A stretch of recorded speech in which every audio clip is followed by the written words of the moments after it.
Hey everybody, this is Ferris. This is Caleb Lenoir, and welcome to another episode of Conversations with the Homecare Guyz. What's going on, Caleb? What's going on? I see you got your Christmas stuff on, man. Got your Christmas tree on. Yeah, you got jokes right now. This is my ugly sweater. So Ferris, you know we have our annual Prime Care ugly sweater party, and so you have an ugly sweater, I have an ugly sweater. Everyone else in our departments had ugly sweaters. It was a great event, man. Yeah, man, we had an amazing time. It was great seeing the team travel from both near and far. Right. Man, the DJ, shout out to DJ Showtime. Showtime? DJ Showtime. Man, he did an amazing job. We had a great, the food was great. I mean, the whole vibe was great. We had a great time, man. Prime Care knows how to party. Oh, yeah, it was great. We had an amazing host. Our director of operations, Paris, did just amazing. Everybody had great gifts. We played have you played the game, The Dirty Santa, or they call it White Elephant? Yeah, this was my first time playing that game on today. I heard about it last year's Christmas party, but for some reason, I don't think I attended last year's Christmas party.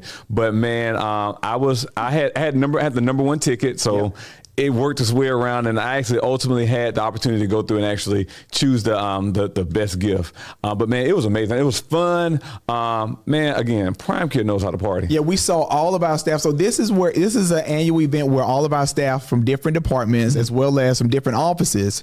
You know, Prime Care has 4 locations in Georgia, and so all of our different administrative staff comes in, and we celebrate them. And we had something special today, Ferris, that we did. We actually honored and we gave recognition to one of our most seasoned caregivers. Her name is Mamie Edwards. And so we were just so happy that she was there in attendance, and we gave her gifts and showed her so much love and even gave her a monetary gift. So we just happy that we were able to be a blessing this year. Yeah, man. To one of our best and most seasoned, dependable caregivers. Man, she's been with us for so long, and in her 80s, she's wrapping her way and working circles around a lot of individuals that are just getting started in the industry. She is. And she's not finished, Caleb. That's the beautiful part about it. She has so much zeal, so much tenacity, and so much to give. Man, it's just amazing to see her heart and just see her hard work and dedication actually being recognized. And we just really appreciate her.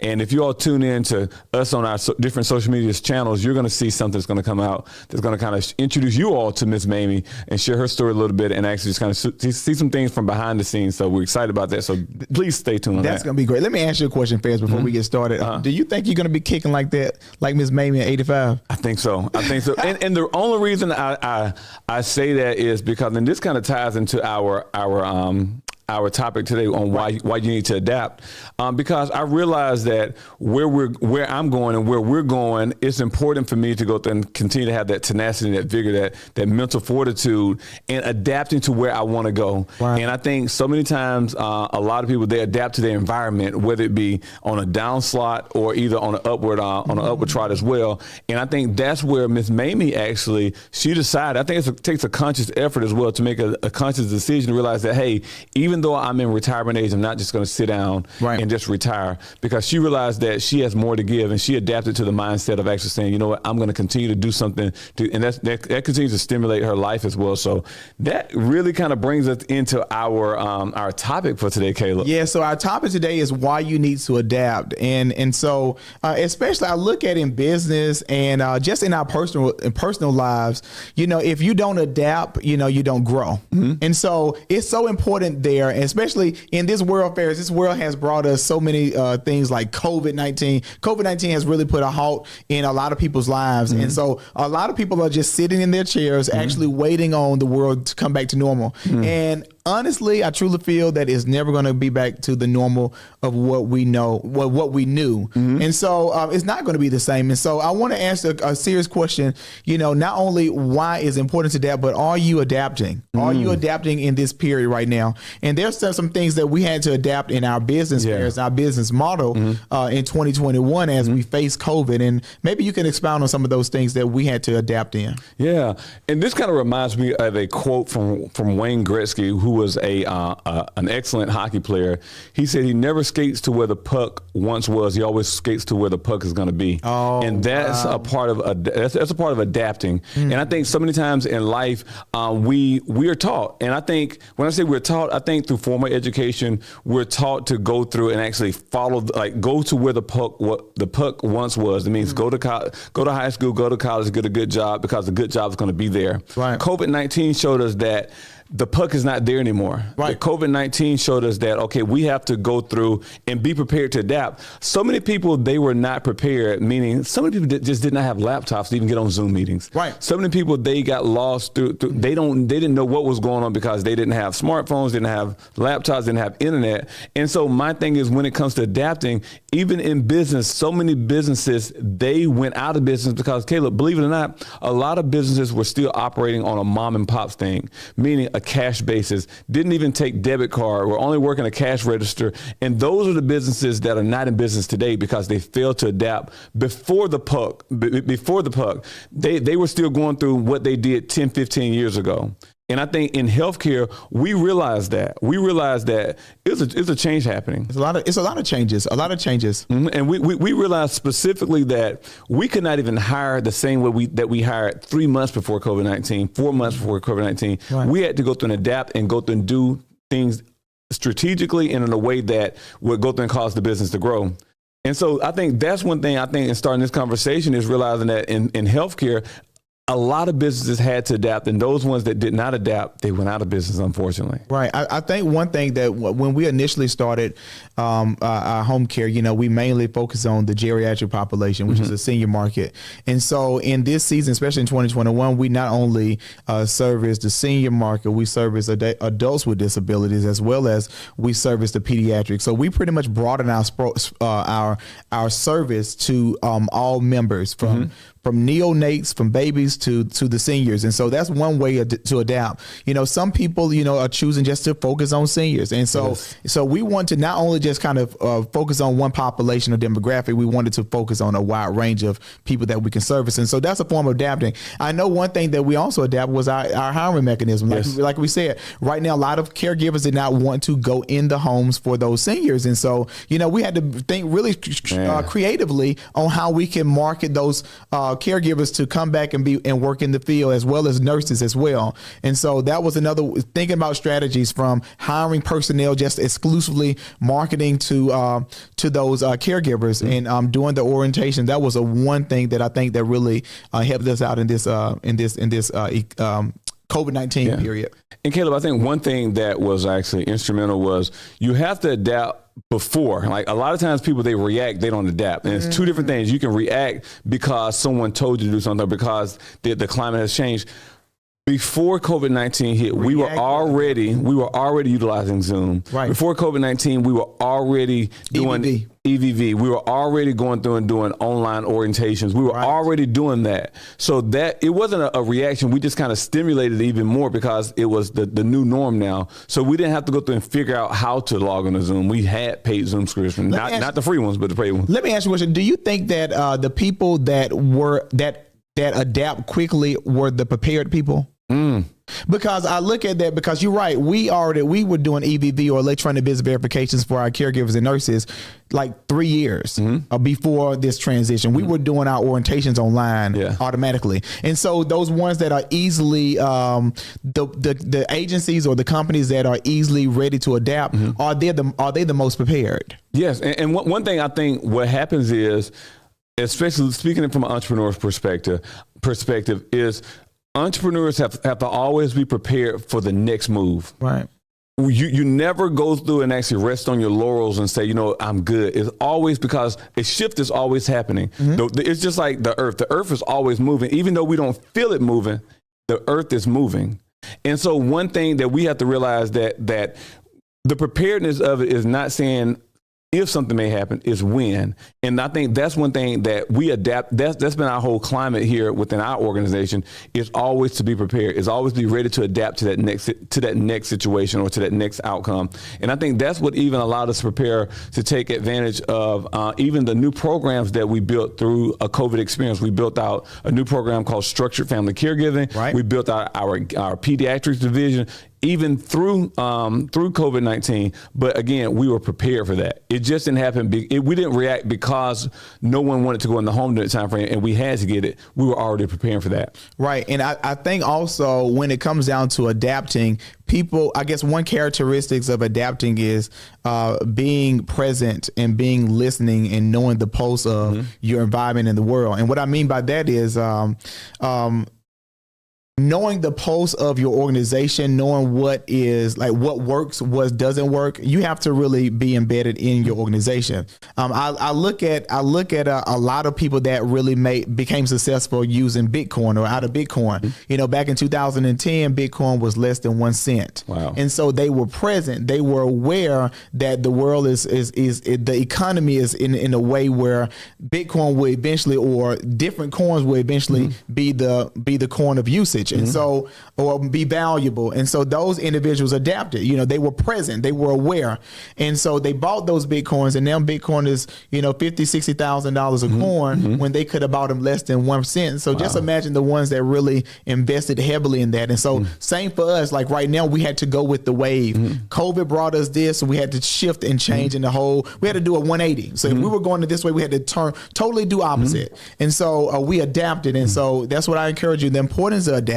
You have to adapt and change, just like seasons. Seasons change. You have your fall, winter, spring, and summer. You have to adapt in your business. And Caleb, I think one thing I think about this makes me think of like the animalistic parts and the animal kingdom is you don't have to tell a lizard to adapt, to change its color. You don't have to tell a salamander to become a chameleon in that particular environment.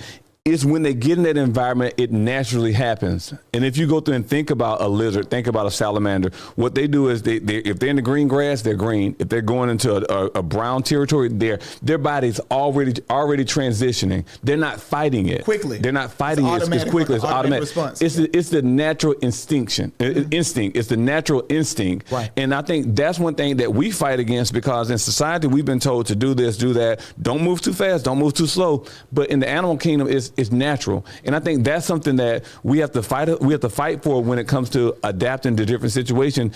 It's naturally, when it becomes natural, it's easy. But I think so many times we have to go through and fight for what's unnatural, because we've been programmed, we've been taught, we've been putting ceilings above us so we can do certain things, or it's unpopular to do certain things. So I think the adapting process is so important, and I think that it starts with us. It starts with in every aspect of your life, regardless if you're a business person, regardless if you're in education, regardless if you're in a relationship. You have to learn how to adapt and how to adapt and make it an instinct. I like that already. Let's talk about this. What happens when you don't adapt?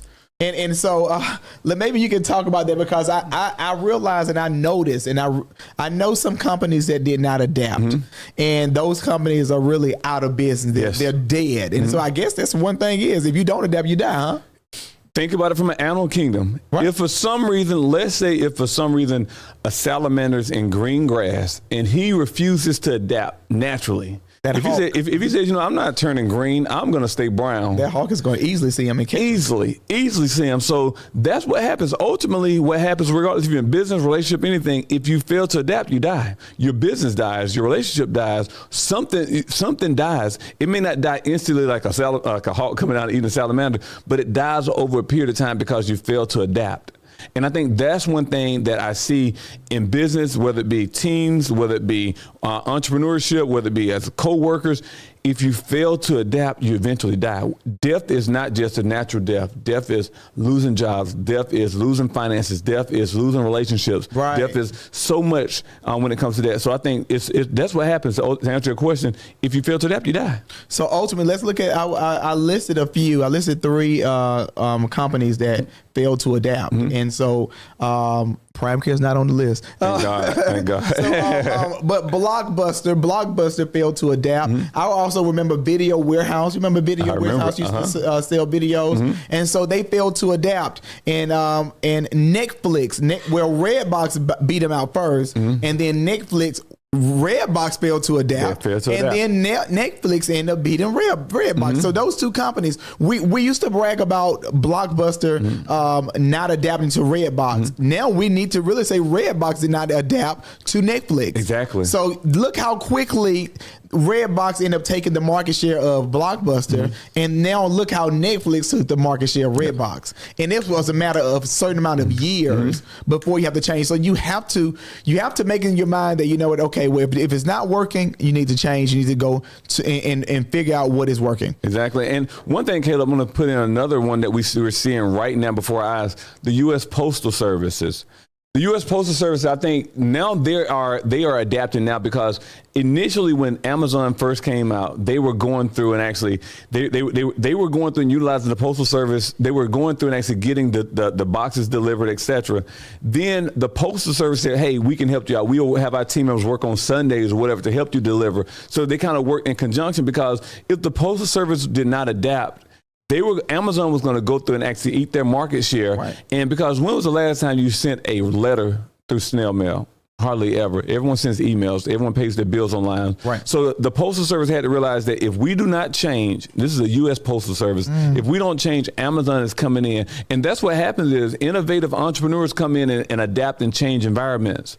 And as an innovative entrepreneur, that's our role. That's our goal, is to go through and adapt and change environments for the good. Right. Because if we can do it better, more efficient, and at a rate that's going to go through and save the end user some money, that's what entrepreneurship is. So you have to adapt and overcome in those situations. Exactly. Well, that's a great way to put it. Another industry that did not adapt are the big hotel chains, Marriott, Hilton, all these big hotel industries, because Airbnb is killing and whooping butt. Yep. Airbnb is amazing. Like every time I travel now, I typically use an Airbnb. I don't really even stay in hotels unless it's somewhere like I really, really don't know. It may be really, really sketchy.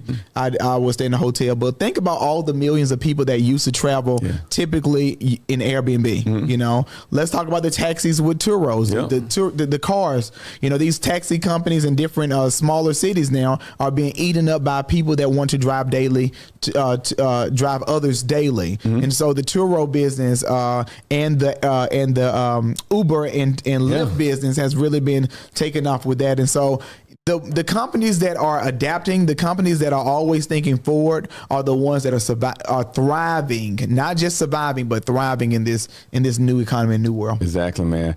I think, man, this was an amazing conversation. I think that if you take anything out of this conversation, go through and take that you must adapt. It's not an option. It's not an option to adapt. It's a must to go through and adapt. And I think that if you adapt before you have to adapt, that's where you thrive instead of survive. So I like that. If you adapt before you have to adapt, that's when you thrive. I like that. That's a great way to end it. Well, definitely tune into our episodes on Spotify. Make sure you subscribe and click that notification button. That's going to let you know when all of our videos come out. And definitely follow us on social media. Caleb, Homecare CEO, Mr. Homecare COO.